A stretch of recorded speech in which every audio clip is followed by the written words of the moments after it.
I've listened and I've been very attentive for the last 3 days, and I think I've also been an active participant.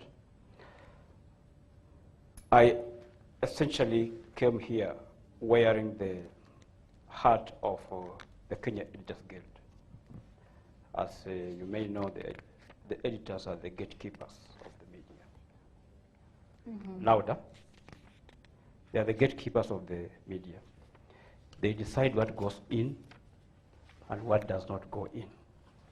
They determine the trajectory of the story because they add value or they can subtract. They can even kill. We shall call it spiking.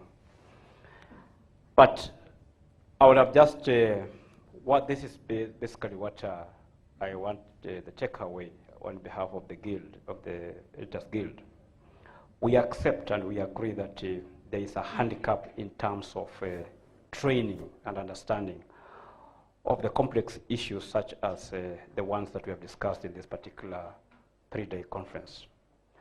So I really appreciate the partnership that we have had with the organizers of this particular conference. I rarely sign up to such but this one, when it came onto my mail, I remember filling the entire invitation and the questionnaire that was on, because this is a matter that is really at the heart of the guild, especially on financial reporting, on this kind of things. So I will maybe ask, I don't know, the liaison person, I will advise that majority of those who have attended here today, I can see, are actually reporters. I was lucky, we were lucky to hear from some of the people I remember I trained, like Waihiga, I trained him. John Allen, a very resourceful journalist that I worked with for many years. But those are just a few. We need more training. And then, because we realize that there's a lot of turnover in the media houses, especially the legacy media houses. There's a lot of turnover. People don't last long. So it means we need that constant training so that we can have a pool of well-resourced and knowledgeable journalists who can deal with this issue. Then also, this conference, I've seen mostly reporters.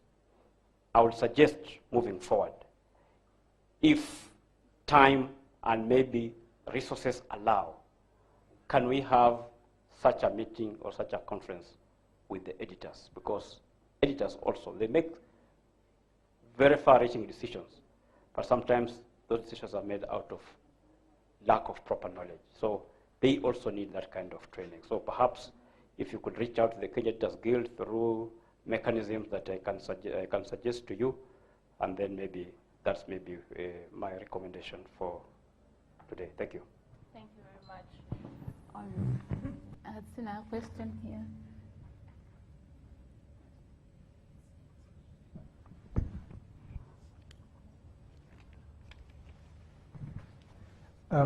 Thank you very much. My name is Nyaga Stephen. First, let me take this opportunity to thank the conveners of this conference, that is ActionAid, AfroDad, and the and the Oxfam. And this conference, the Pan-African Media Conference, couldn't have come at a better time. I believe it's the time when you are talking about the integration of the African continent, and with the advantage of technology and a very vibrant young population, we have what it takes to take the continent forward. At this point in time, when we are talking about the way forward, I would like just to suggest that we can think about partnerships, networking, and collaborations going forward, and how we can have more of these now kind of conferences at the county levels. I've been following since we started, that is 2 days ago, and the discussion, what has been the common running across. We've been talking about issues to do with the public debts, and this has been an issue that has been coming across in other African countries that has been participating. So I believe we can take the discourse a notch higher by engaging and building capacity at the community level, where we can reach at the Miriams, as the Madam Susan was talking about yesterday, because we don't just need to leave this conversation just at this point, at this level, but I believe this is a very good starting point. So I believe that through innovations and creativity, by use of social media, use of artists, and the other radio platforms, and also television, we'll be able just to create that awareness and disseminate information at the community level. And this is going just to help us achieve the Pan-African dream as we move forward. And I also believe, as a summit up, that we also need just to actively engage other regional, continental, and even global debates that are happening, especially when you talk about, the people, the African people, maybe intellectuals or media and leaders who are also calling for the cancellation of debts.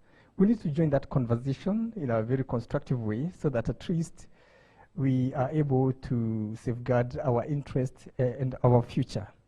So I really want to thank everybody who came here, who participated. I've been here since the first day. I have learned a lot, and I believe that as a way forward, practically through the networks of my friends, I'm in the academia, and I'm also involved a lot with a lot of youth programs. Just as I say that I'm an independent consultant on youth mainstreaming and local governance. There are other platforms that I would still want to engage and just talk to other young people, those who are also very much active on the other media platforms, so that we can still keep the debate going on. Thank you very much for this opportunity, and I really appreciate it. Thank you. Thank you very much. Thank you.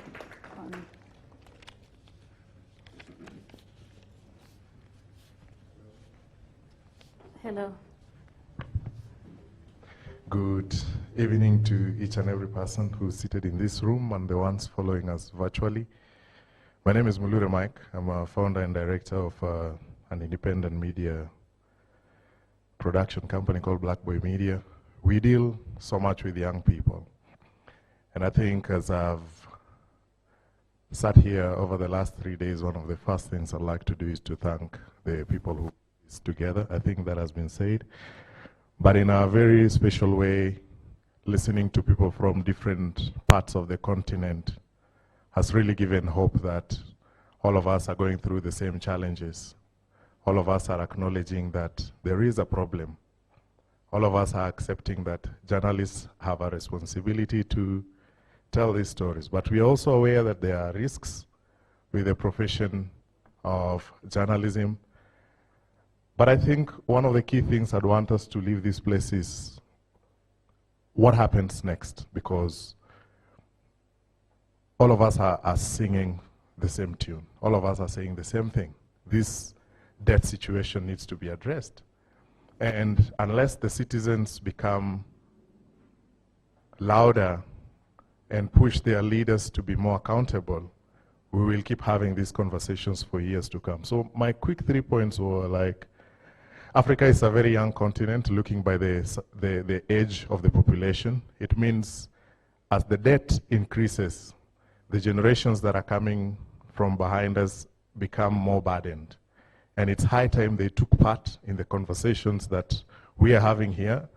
For such a long time, people have always believed that young people like entertainment and not governance and serious conversations. So how do we involve the younger generation in governance conversations? And I think I like what Maya said in terms of how do you tell the stories. I like her show, Money Daily, because it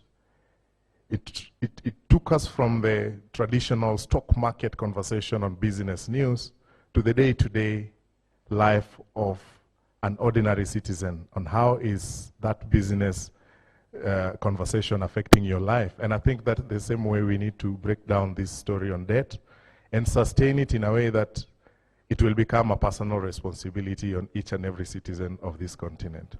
And finally, to the people who put this conference together, our desire as independent players is also that you look at the alternative media. Right now, social media has really picked up, and people are using social media to communicate.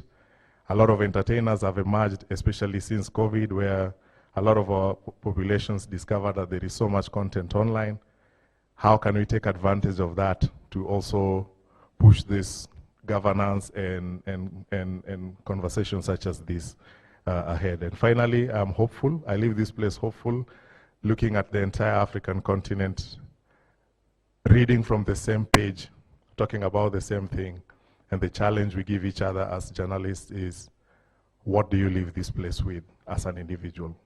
Beyond the conference, beyond everything that has been said, beyond all the presentations and slides, what difference are you going to make in your individual space? Thanks.